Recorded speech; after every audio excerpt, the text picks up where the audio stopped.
Jai. Jai Ho Vishnu Paramahamsa Parivar Shri Srimad Bhakti Siddhanta Saraswati Goswami Maharaj Prabhupada Ki Jai. Gauri Vaishnava Vrinda Ki Namacharya Shri Haridas Thakur Ki Prem Se Kaho Shri Krishna Chaitanya Prabhu Nityananda Shri Advaita Gadadhar Srivasadi Gaura Bhakta Vrinda Ki Shri Shri Radha Krishna Gopa Gopinath Shama Kundarakum Giri Govardhan Ki Jai Vrindavan Ki Jai Navadvip Dham Ki Jai Mathura Dham Ki Jai Jagannath Puri Dham Ki Jai Bhakti Devi Ki Jai Nasi Devi Ki Jai Gurumai Ki Jai Jagannath Ki Jai Samaveta Bhakta Vrinda Ki Jai All glories to the assembled devotees. Hare Krishna. All glories to the assembled devotees. Hare Krishna. All glories to the assembled devotees. Hare Krishna. All glories to Shri Guru And and Gauranga. Gauranga. Haribo.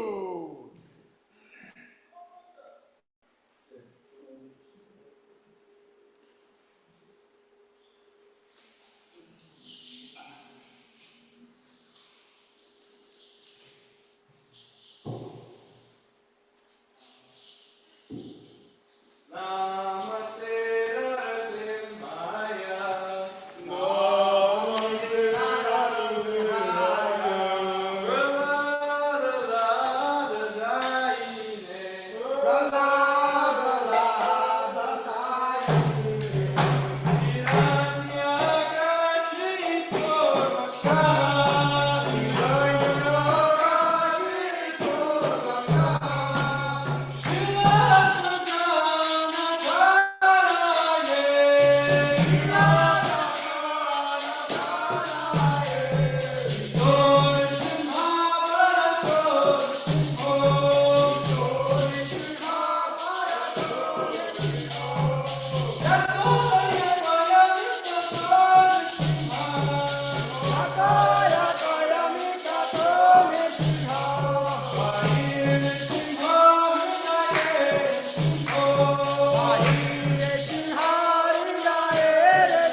Hare Hare.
Hare Krishna, Krishna Krishna, Hare Hare, Hare Rama, Rama Rama, Hare Hare Hare, Krishna Hare Krishna, Krishna Krishna, Hare Hare, Hare Ram, Ram Ram, Hare Hare, Hare Krishna, Krishna Krishna, Hare Hare, Hare Ram, Hare Ram. So we'll start with page 1, introduction. Om Jnana-timirandasya Jnananjana-salakaya Chakshurunmilitam Yena Tasmai Shri Guruve Namaha Shri Chaitanya Manobhishtam Stapitam Yena Bhutale Swayam Rupa Kudhamayam Dadati Swapadhantikam Vandeham Shri Guru Shri Yuta Parakamala Shri Gurun Vaishnavangscha Shri Rupam Sagrajatam Sahagana Raghunatanvitam Tam Sajivam Sadvaitam Savadutam Parijana Sahitam Krishna Chaitanya Devam Shri Radha Krishna Padan Sahagana Lalita Shri Vishakanvitamscha He Krishna Karuna Sindhu Dheena Bandho Jagatpate Gopesha Gopika Kanta Radha Kanta Namostute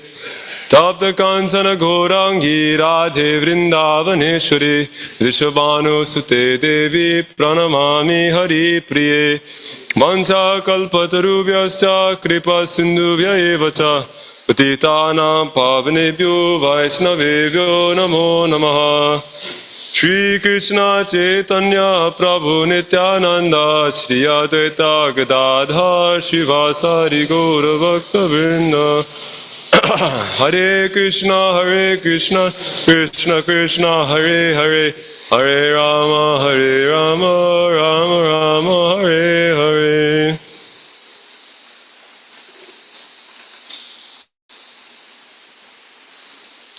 So we're reading from chapter 3,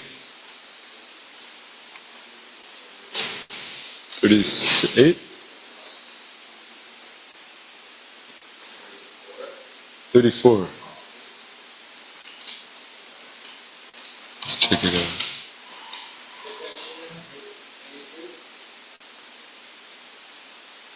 out. Uh, 33.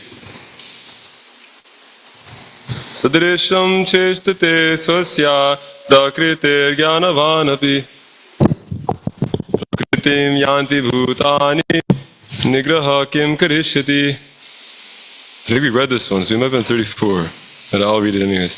Even what's that? We read this one. Yeah, I think we did. I think we read 33, so let's go to 34.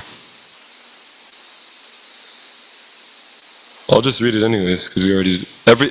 This is text 33.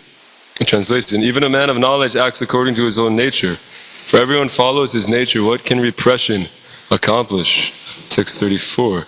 Indriyasya indriyasya arte ragadvesho vivastito tayorna vasham agachet tohyasya paripantino. Translation. Attraction and repulsion for sense objects are felt by embodied beings. But one should not fall under the control of senses and sense objects because they are stumbling blocks on the path of self-realization. Text 35. Shreyan swadharma viguna paradharmat sanhustitat swadharme nidhanam shreya paradharma bhyavaha. Translation. It is far better to discharge one's prescribed duties, even though they may be faulty, than another's duties. Destruction in the course of performing one's duty, one's own duty, is better than engaging in another's duties, for by following another's path is dangerous. Text 36. Arjuna uvacha takena prayukto yam papam charati purusha anitsyanapi varshneya bhalariva niyojitaha. Translation. Arjuna said, O descendant of Vrishni, by what is one impelled to sinful acts, even unwillingly, as if engaged by force? Text 37. Sri Bhagavanu Vatsa Kamaesha Kradaesha Rajaguna Samhudbhavaha Mahasano Mahapapma Vidyena Mihavaidinam. Translation. The Blessed Lord said, it is lust only, Arjuna, which is born of contact with the material modes of passion and later transformed into wrath, and which is the all-devouring sinful enemy of this world. Text 38. Dumena vriyate vanhir yatadrisho malena cha yatol benavrito garbhas tata tene damavritam. Translation. As fire is covered by smoke, as a mirror is covered by dust, whereas the embryo is covered by the womb, similarly the living entity is covered by different degrees of this lust. Text 39. Avritam jnana etena jnanino nityavadina kamarupena kunteya dushpurena nalena cha. Translation. Thus a man's pure consciousness is covered by his eternal enemy in the form of lust, which is never satisfied and which burns like fire. Text 40. Indriyani manobudhir asyadhishtanam uchate etar vimohatyatesha jnanam avritta dehinam. Translation. The senses, the mind, and the intelligence are sitting places of this lust, which veils the real knowledge of the living entity and bewilders him. Text 41. Tasmat tvam indriyan yadho niyamya bharatarshava papmanam Brajahiyenam Jnana Vijnana Nasanam. Translation. Therefore, O Arjuna, best of the Bharatas, in the very beginning, curb this great symbol of sin, lust, by regulating the senses, and slay this destroyer of knowledge and self-realization. Text 42. Indriyani paranyahur indriyebhya param manuh manastu parabudhir yobudhe paratastu saha. Translation. The working senses are superior to dull matter.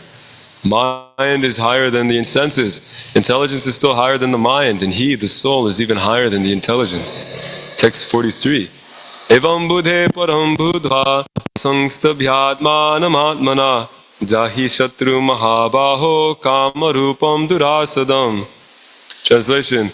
Thus, knowing oneself to be transcendental to material senses, mind, and intelligence, one should control the lower self by the higher self, and thus by spiritual strength conquer the insatiable enemy known as lust. Chapter 4, text 1. Shri Bhagavan Uvacha Imang Vivasvate Yogam Proktavanaham Avyagam Vivaswan Manave Praha Manorikshvakave Bravit. Translation. The Blessed Lord said, I instructed this imperishable science of yoga to the sun god Vivaswan, and Vivaswan instructed it to Manu, the father of mankind, and Manu in turn instructed it to Ikshvaku. Back to text 34. Indriyasyandriyasyate. Okay, Jai, let's hear. Oh, I gotta mute this though, right? I gotta mute this? Really?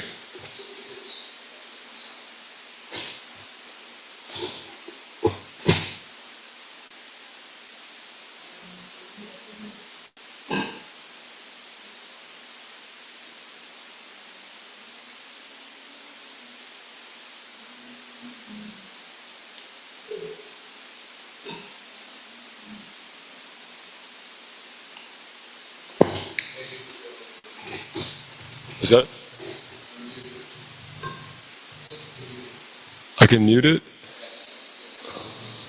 Okay. Jai.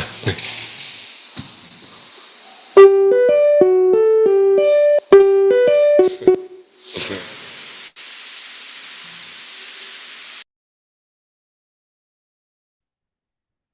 Okay. You can give the thumbs up.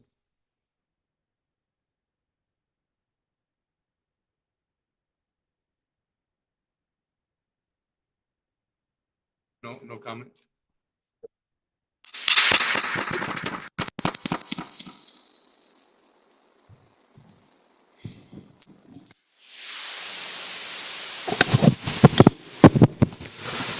Okay. Indriyasyandriyasyate raga dvesho vyavastito thaya nava vasamagachet tohyasya paripandino. Translation: attraction and repulsion for sense objects are felt by embodied beings, but one should not fall under the control of senses and sense objects because they are stumbling blocks on the path of self-realization. Purport: those who are in Krishna consciousness are naturally reluctant to engage in material sense gratifications. But those who are not in such consciousness should follow the rules and regulations of the revealed scriptures. Unrestricted sense enjoyment is the cause of material engagement. But one who follows the rules and regulations for the revealed scriptures does not become entangled by the sense objects. For example, sex enjoyment is a necessity for the conditioned soul, and sex enjoyment is allowed under the license of marriage ties. For example, according to scriptural injunctions, one is forbidden to engage in sex relationships with any woman other than one's wife. All other women are to be considered as one's mother. But in spite of such injunctions, a man is still inclined to have sex relationships with other women. These propensities are to be curbed. Otherwise, they will be stumbling blocks on the path of self-realization. As long as the material body is there, the necessities of the material body are allowed, but under rules and regulations. And yet, we should not rely upon the control of such allowances. One has to follow these rules and regulations, unattached to them, because practice of sense gratifications under regulations may also lead one to go astray. As much as there is always the chance of an accident, even on the royal roads, although they may be very carefully maintained, no one can guarantee that there will be no danger even on the safest road.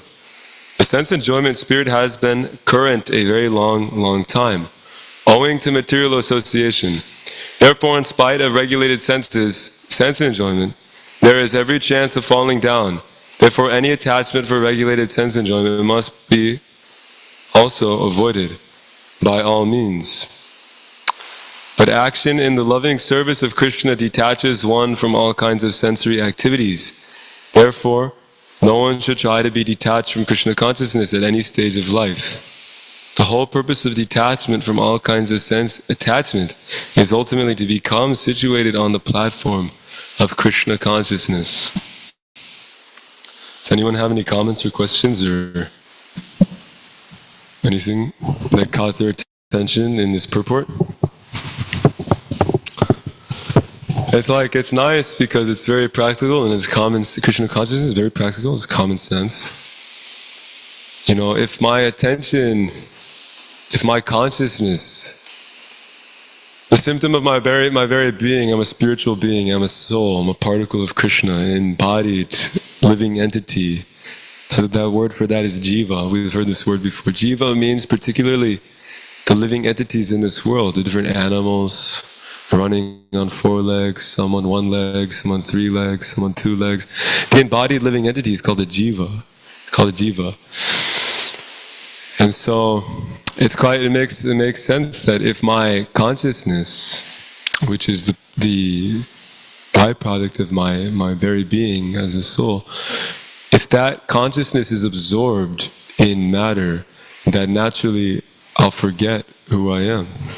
You know, kind of like when you have this dream, you have like an elaborate dream, you know, and you wake up and you kind of just forget about it. You know, instantly you forget about it. But you have some inkling that, oh, whoa, yeah, I had such a weird dream. But what was it? I don't remember anything. I just remember that it was weird. You know, it's kind of like this. You know, when the consciousness falls from that spiritual platform, I hear the term "back to Godhead." We have a nice magazine that Prabhupada started called "Back to Godhead." It's a nice magazine, and this kind of catchphrase or slogan, "Back to Godhead." You know, the implication is that we've fallen from our natural, our pure consciousness has become contaminated.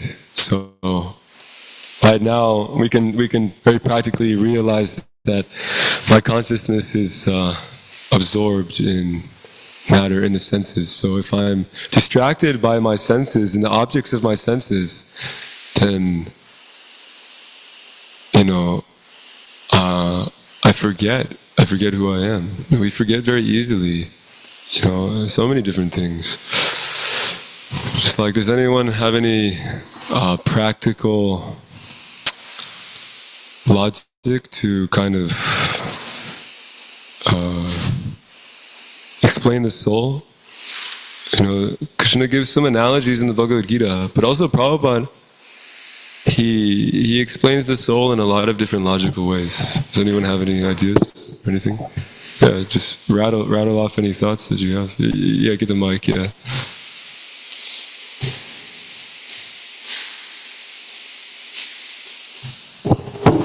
Hare Krishna. I like the description. I don't think I'll do it justice, but in the book Easy Journey to Other Planets, Prabhupada talks about the individual soul and how you were saying that consciousness is a function of the soul. And yeah, we know what pleasure feels like. We know what pain feels like. This is limited to our experience. I don't feel the pain and pleasure that is, you know, coursing through someone else's body, but I am aware of what I feel personally, and this is attributed to the individual soul. You know, we're not all connected in the sense that, like, you know, we're all one, and there's no delineation or individuality, because there is, and this barrier between you and me, to where you can't feel what I feel and I can't feel what you feel, speaks to that. You know, so this is it was a roundabout like that. This is a way that Prabhupada kind of talks about the nature of the individual soul, and it's the proof of its presence is in this fact. So very good. Yeah, very nice. So we have 2 comments back here. So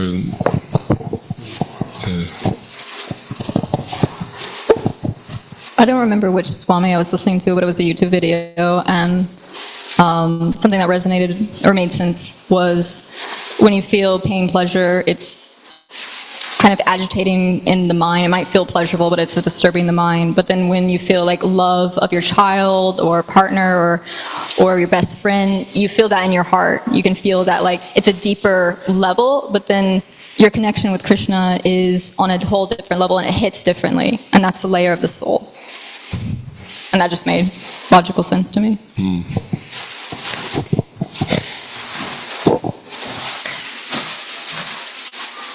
I was thinking about the classic raindrop in ocean, but also that reminded me of maybe like the many leaves connected to a tree. Sure, those are nice analogy. That's a nice analogy, yeah.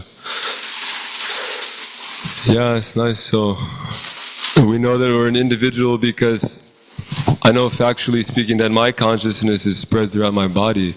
You know, I'm walking and I get a little shard of glass in my foot and there's so much pain there. And my whole attention immediately shoots down to that area. And my whole experience, my whole conscious experience becomes about that for that moment. You know. But if there's so many other living entities experiencing pain, I'm not feeling that at all. No, I don't care. You know? So that's one thing. But when we do come to the spiritual platform and we see Samasarveshu Bhuteshu, you see all living beings with equal vision. It's a really nice verse in Bhagavad Gita. Vidya vinaya sampane brahmani gavi hasini shunichaiva swapagecha panita samadarshana. That the learned sage, by virtue of knowledge, sees with equal vision all living entities. So the devotee, he comes to that platform where he's able to see by virtue of knowledge that Krishna's energy in the Tatashta Shakti, which means the individual living entities, is spread everywhere. And in the material world, they're embodied and they're in a suffering condition. And out of his compassion, even though he's totally aloof from this reality, out of compassion, he's here and he's engaging the conditioned living entities in Krishna's service, and he's freeing them from their conditioned state. Because there's another nice verse that Krishnendu quotes. Prabhu quotes in the Bhagavad Gita that the yogi, what's the, remember, this one is 6, right? 643 maybe? Yeah, 643. Let's check it out real quick, because it's a really nice verse. 643. Maybe.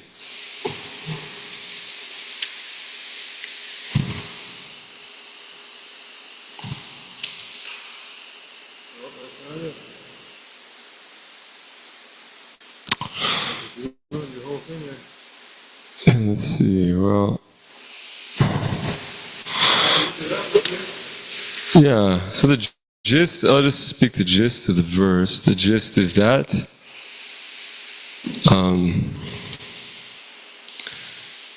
basically, by one's analyzing his own condition, he's able to see that similarly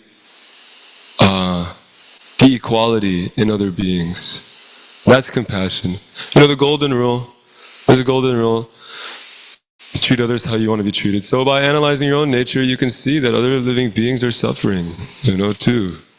I don't like when this thing happens to me, so why would I do that to somebody else? So by analyzing my own condition, I'm able to see it. And so then you're able to see, I'm alive, I'm an individual, and that person, that living entity, that dog, cat, tree, something, whatever thing is alive, must also be an individual and a living entity. Which is nice. And then this point about actually being able to feel the heart, being able to feel that actually, when you do become in touch with your identity as a spiritual being, you're able to see that you can feel these things in the heart. And similarly, it's even stated that the living entity is situated in that particular region of the body. When you do ask somebody, who are you? I mean, point to yourself. Point to yourself. Here's a practical thing. Point to yourself. They say, well, this is my head. This is my brain. But where are you? Well, usually most people will point here, even if it is kind of like it's just a feeling that people have. They don't even really know for sure, but they just point here because it's a feeling that we all have. Yeah. 632. All right, 632. Let's check it out. Oh yeah. He is a perfect yogi who, by comparison to his own self, sees the equality. He sees the true equality of all beings, both in their happiness and distress. O Arjuna. Let's check out this purport real quick. Purport. One who is Krishna conscious is a perfect yogi. He is aware of everyone's happiness and distress by dint of his own personal experience. The cause of the distress of a living entity is forgetfulness of his relationship with God. I mean, that makes sense because this is the highest bliss, right? As one's relishing his relationship with God is the highest bliss, and it's where we naturally are. That's who we naturally are. So when we're separated, that of course we're going to be lamenting, and out of our own free will, we've come here and we've become confused and bewildered due to identifying with the material nature. And in one sense, I mean, this is we've become lost. We become lost. It's just a little misunderstanding. It's got big consequences, but it is just a little misunderstanding. It's like misplaced myself, you know? It's interesting. But simply Krishna is giving the process for how to actually come back. They're saying, well, you've just become absorbed in this material energy, in the form of your senses, in the sense objects, in your mind. So what to do? So control them, regulate them, take up the regulated principles of human life, and liberate your consciousness from matter, and you'll be situated in the pure spiritual, in the self, you know. So that's the process of yoga in a nutshell. And the simple way to control the mind and senses, because it's very difficult, is just to chant Hare Krishna, practice Krishna consciousness, engage the senses in Krishna service. It's a very natural process, chanting Hare Krishna. And that's the simple way to control the senses and simultaneously bring your consciousness to that platform, because that Hare Krishna mantra and devotional service, it's all Krishna, it's all transcendental. So by placing my consciousness there, you serve so many purposes just by chanting. You control your senses, and you also simultaneously bring your consciousness to the highest platform. If we do it nicely, with attention and love and humility. But it just makes sense, you know, is that when we're separated from that relationship, we're suffering. And we have to accept a lesser platform of enjoyment, a lesser platform of reality, and it's not even totally satisfying because we're constantly accepting something else and rejecting something else on the basis of the nature of my mind, my karma, you know. So it's not a natural condition. It doesn't feel natural either. Everyone's always complaining. So many things, so much hankering and so much lamenting, you know, all the time. It's not good. It doesn't feel good. Okay, so let's see. What else is here in this nectar? And the cause of happiness is knowing Krishna to be the supreme enjoyer of all activities of the human being. Krishna is the proprietor of all lands and planets. The perfect yogi is the sincerest friend of all living entities.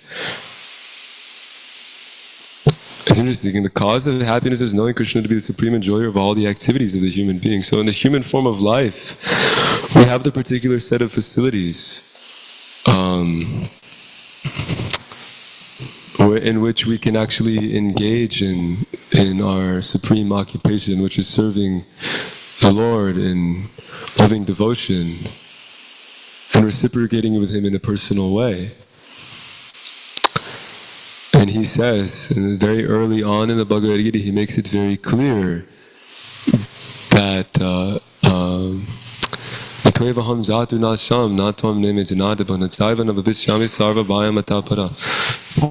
that never was a time when I did not exist, nor you, nor all these kings here. Never will there be a time when we cease to be. So he destroys this misunderstanding that we can be, that we're all one, that everything is all one. And what we accept that this is true. I mean, he says we're all eternal individuals. So qualitatively, we are all one. But at the same time, quantitatively, I am one individual, and you're another individual, and he's another individual, and God is the supreme individual. He also says, you know, both to Arjuna, both Krishna and Arjuna have had many lives, but Krishna can remember all of them, whereas Arjuna cannot remember them. So we're in that boat of Arjuna. We can't remember our past lives, But here's a nice logic for proof of the soul. Is that I can't remember when I was a baby, but I was existing, So my remembrance of my existence has nothing to do with whether I was actually existing or not, Doesn't. As people like to say, well, if I'm eternal, how come I don't remember, But for one, memory in the conditioned state, memory belongs to this body and its conditioned memory. It's conditional. So this argument of if I'm eternal, then I should remember is not exactly valid. There's also the jurisdiction of the Lord. Krishna says, Mata smritir jnanam apohanam cha. So if Krishna doesn't want you to remember, you won't remember. And if Krishna wants you to remember, you can remember. And there are plenty of people who do remember certain things with their past life. How else do you explain child prodigy? We have so many people, like Mozart, he was like 5 years old and he was a child prodigy. So many people like this, There's some things that happen in reality. The only way that you can explain that is reincarnation and karma. Yeah. So I've heard the term Akashic Records before, and when you were talking about like dreams and remembering and all that stuff, it got me wondering, like, I don't know if the Gita says anything about this, but like I wonder if it's really possible to access all of these memories from past lives and all that through like a deep sense of meditation or in a dreamlike state or whatever it might be. But I'm curious if the Gita says anything about that, if it's possible to reach those records.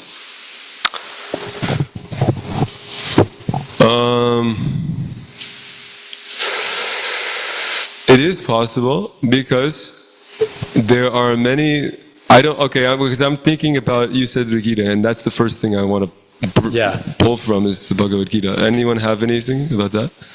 Because I can go into what I've seen just with my inference. Yeah, it's definitely a thing. So like astrology. Yeah. You have many brahmanas in India, maybe less today, but we know that they existed. Brahmanas who were able to, they had access to the science of pulling information from the ether. And so somebody would go there and say, give me my chart, my horoscope, and they could tell you everything. All sorts of information, your past life, future. There's even a word in the Sanskrit called Trikalagya, meaning one who's knows past, present, and future. He's able to see. He's got this vision. So yes, this is possible. We can pull information from the ether and we can learn about who we were in our past life, but it's not advised. It's like, that's jnana, it's a knowledge, but it's an impediment to our devotional service. Right. Entirely. Some things you can even think of now, like imagine what you were in your past life, and do you really want to know? Right? It's hard enough to deal with some of the mistakes that I've made in this life, Yeah. So what about... Be pretty overwhelming. What's that? Pretty overwhelming? Pretty overwhelming. You got like 10 different lives. 10 different lives. All those problems, Yeah. Already struggling with an identity crisis in this life. Yep. What about any other lives? So it's best that we don't, No, I just say, I didn't mean to cut you off. Tired of hearing myself anyways. I was just going to say that, I know in my personal journey, before I came into Krishna consciousness, there was a lot of things that I thought was spiritual. Stuff like this, it's like pretty far out, and on the subtle platform I kind of engaged with in in a mood of thinking that this was actual spiritual life, like pursuing these kinds of answers to who I was in my past life and this and that. But You used the term, I don't know how factual this is, but like pulling these memories, these past lives from the ether. I think it's a little more subtle than that. The ether is more like a gross element, but regardless, it's a material designation. If there's this, entertain me, like a hall of records with our past lives there that we can access, it's a material designation. It's Krishna, he speaks the Gita for the supreme interest of to relay the supreme occupation of humanity, which is to fall in line of our true nature of devotional service. So it kind of makes sense as to why it doesn't come up specifically in the Bhagavad Gita. But yeah, it's most certainly there, I believe. Yeah, you're right. These things are in the subtle body. They manifest in the gross body. But yeah, they're in the subtle body. And people do this all the time, past life regression meditations or therapies or something, and they go tap into it. It's in the subtle body. It's there. Because we've taken the subtle body. So I'll leave this body, and what goes, my soul, the soul, is still taking the subtle body to a new body, and so that's why Krishna says, whatever state of consciousness you're in at the time of death, you will attain that state. So whatever state of mind you're in the subtle body, your mind, whatever state that's in, if it's fit to take the body of a dog, then it will, but you take the subtle body, and simultaneously we're developing the subtle body too, according to our activities, and that history is there. So if I've been in the material world for an unlimited amount of time, and I've taken my subtle body from life to life, then that knowledge is stored in the subtle body. The word for this is samskars.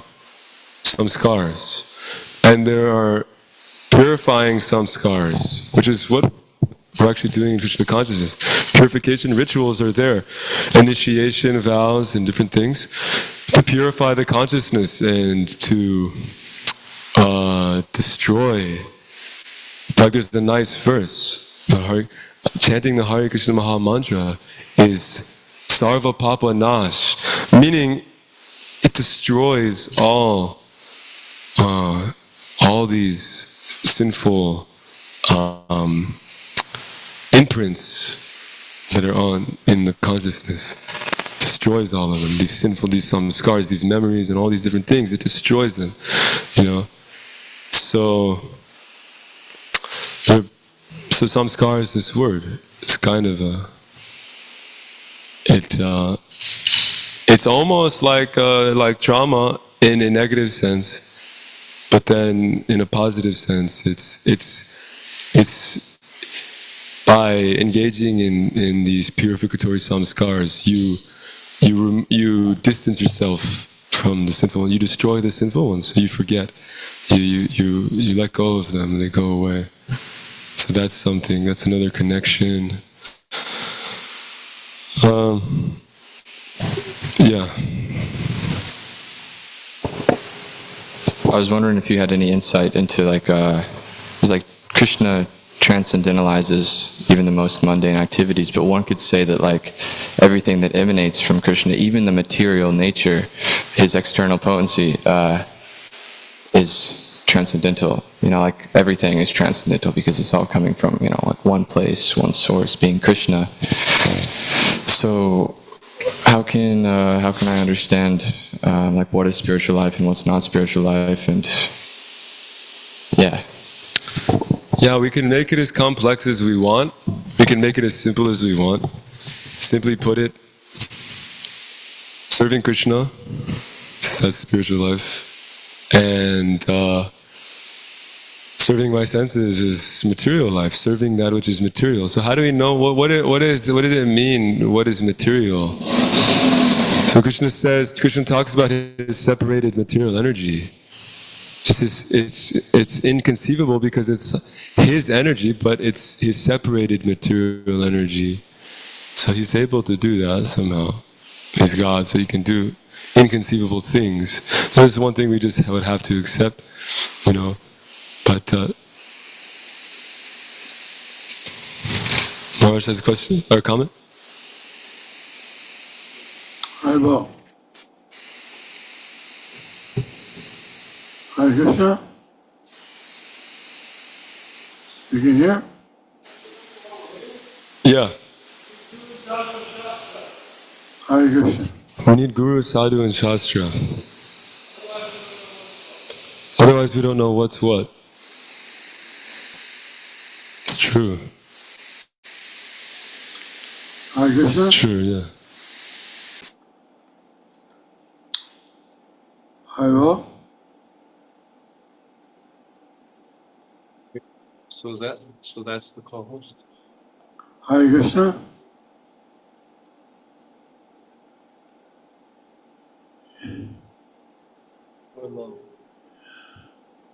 Oh, that's okay? All right. Thank you. So, can you hear me? Okay. Everything is, you can say everything is spiritual in one sense. Sarvam Kalvidam Brahma. But everything is spiritual if one is on that consciousness. He can see that. He can understand how Krishna is using the different energies. Whereas the impersonalists, they try to say everything is spiritual and has lost its individuality. But that's not correct. Everything is spiritual, even though it doesn't lose its individuality. For example, a tree that's, you may say, a dead tree, so it's a piece of wood. But it's spiritual if it's engaged in a spiritual way. Krishna can see it as spiritual. He doesn't see things materially. But as long as we're seeing things materially, then we have to make distinctions between matter and spirit. And otherwise, why does Krishna say that for that which has no beginning, it has no, if it's not alive, then it never will be alive. And for that which is alive, it will never be not alive. That's a proper way to understand for us. In other words, we have to understand everything the way Krishna wants us to understand it. For example, the building that we're in now, we would say this is a spiritual building because it's being used to engage in the service of Krishna. It's related to Krishna, therefore it's spiritual. Now, a non-devotee, someone who didn't have spiritual consciousness, he would say this is an ordinary house, there's no difference. It's made of rocks and stones and boards like every other house. So the vision is different. If one has transcendental vision, he can see. There's a nice verse in the Chaitanya Charitamrita that says that one who's on the highest platform, he doesn't see anything as material. He sees everything as Krishna. But we can't imitate that if we're not on that platform. Thank you.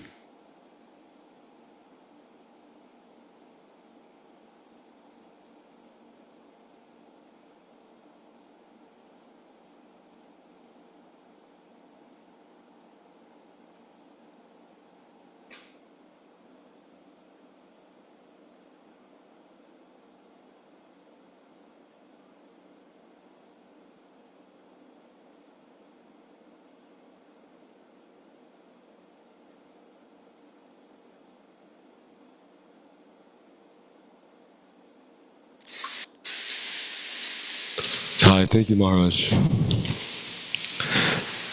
That was really nice. Yeah, Krishnanda Prabhu, he says that it's a difference in consciousness. You know, it's just a difference in consciousness. States of consciousness. So, Krishna consciousness is very practical. God is a person, and he has his abode, you know. And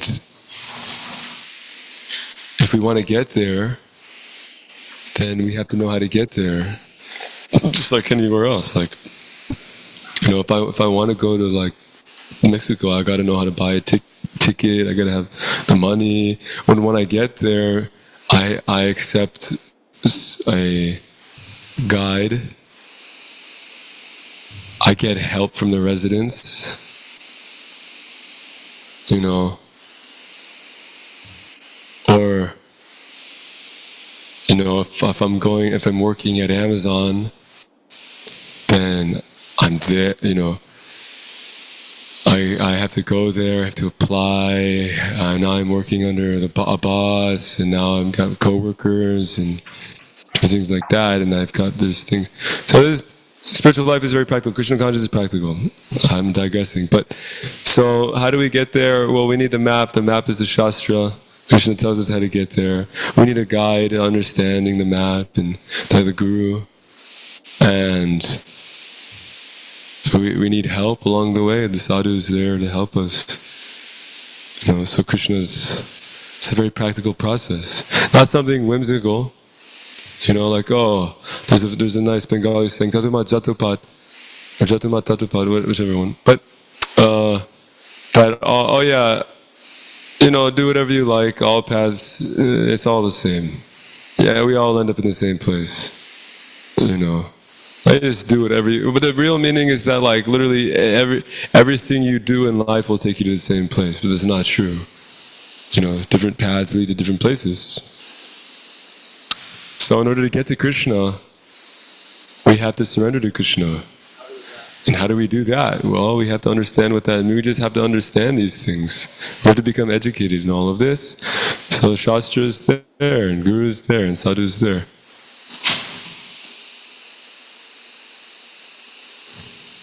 So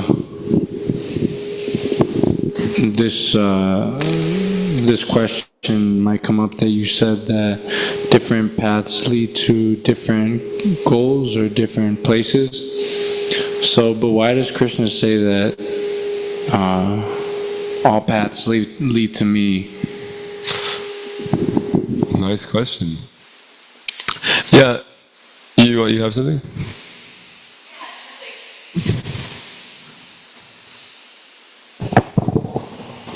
It's just like everything comes from Krishna and everything goes to Krishna. It's harder to understand it, but you can see how everything is designed to lead you back to Godhead. Like, this whole platform is designed to consciousness to learn what it wants. And so there's all these lessons, lifetime after lifetime after lifetime, and finally it's like, oh. So, yeah, I think that it's kind of like this esoteric kind of like, I don't know if that made sense. Makes sense, yeah. That's the function. One function of Krishna's divine energy is to push us towards Him. So we're running the opposite direction, and Maya, she kicks us. And we know that Bahunam Janmanamate Gyanavan Mam Prapadite. And after many, many births, one surrenders unto Krishna. So eventually, in one sense, there's only one path. It's back to Krishna. But He gives the most direct way, because He clearly says that, look, if you want to go to the planets of the ancestors, you can go there. If you want to go to the planets of the ghosts and spirits, you can go there. If you want to go to the planets of the demigods, you can go there.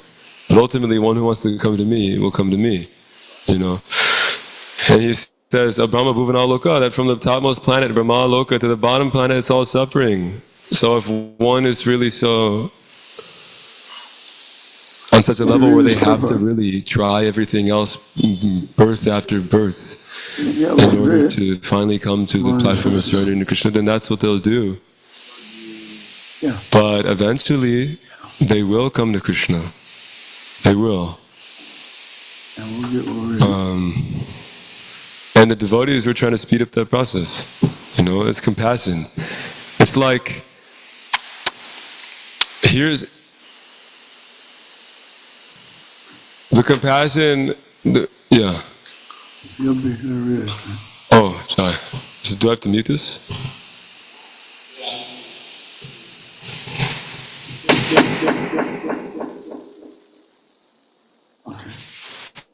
So, I can begin now?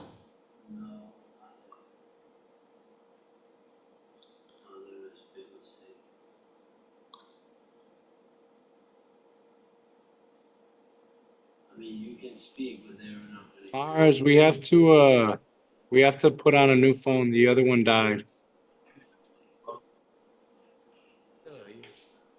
Wait, what'd you say?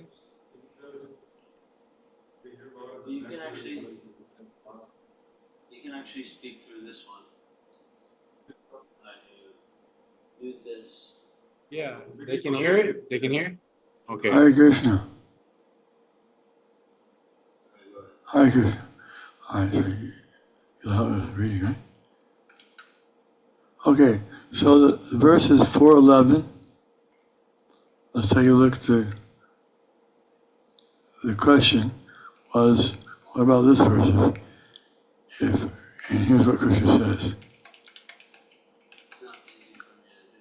Ye tamam prapajante tang sataiva bhajamyam mamavartmana vartante manushaparta sarvasha. The translation is, all of them, as they surrender unto me, I reward accordingly. Everyone follows my path, O son, in all respects, O son of Pritha. Let's read the purport. Yeah, go ahead.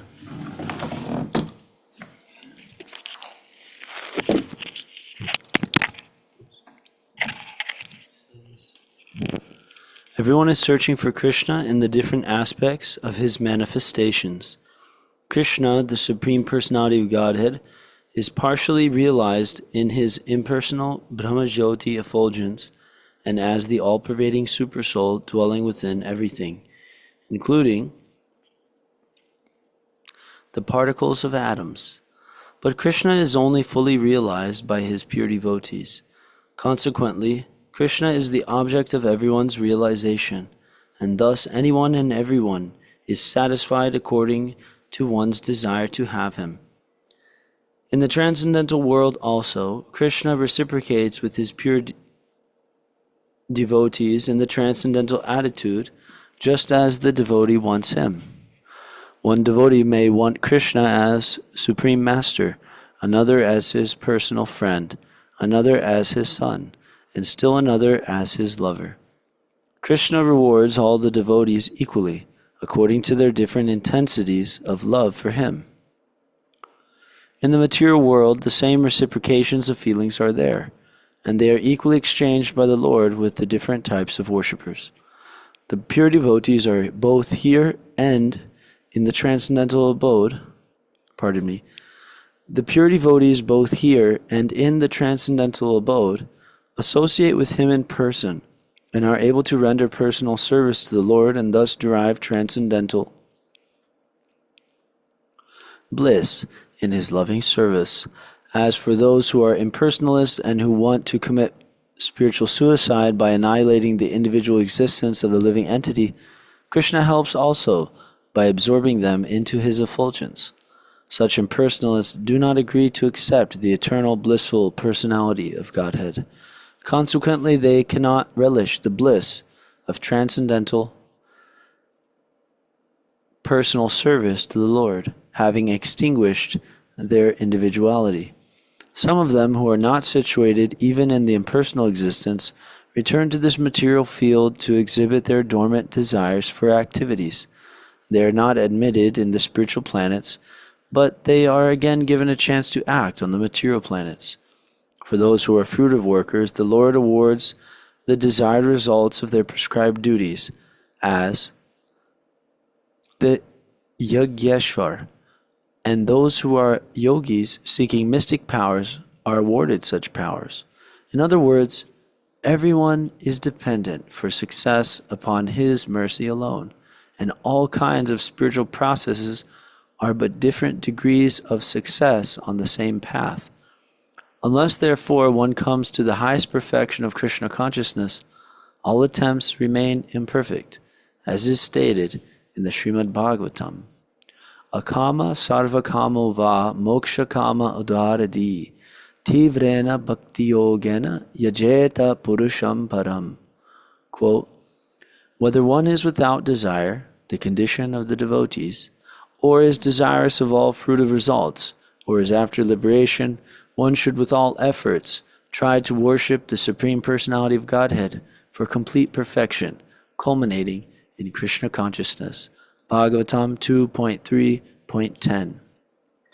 So, it's a nice explanation of how everyone follows his path, Krishna's path, because he's the only one who can reward. He's the only one that owns everything. And he is the only one who can satisfy everyone. He satisfies them according to their consciousness. As they surrender unto him, he says, I reward accordingly. So it doesn't mean that everyone's surrendering to the same degree. As they surrender to him, he rewards them accordingly. Because everyone has to follow his path. In other words, they have to do it his way. If they don't do it his way, then they're still doing it his way. Just like, for example, you have to do it the government's way. One can say that. And that's a perfectly good statement. You have to do it according to the government. If someone says, I don't do it according to the government, I do it my own thing. And he says, well, but you're in prison now. So obviously, you didn't do it the government's way, but the government got the last laugh because you're in prison, doing it the government's way. So whatever you think you're doing that's not the government's way, you'll be forced. If you don't do it voluntarily, then you'll be forced to accept the Lord's way in a more harsh way.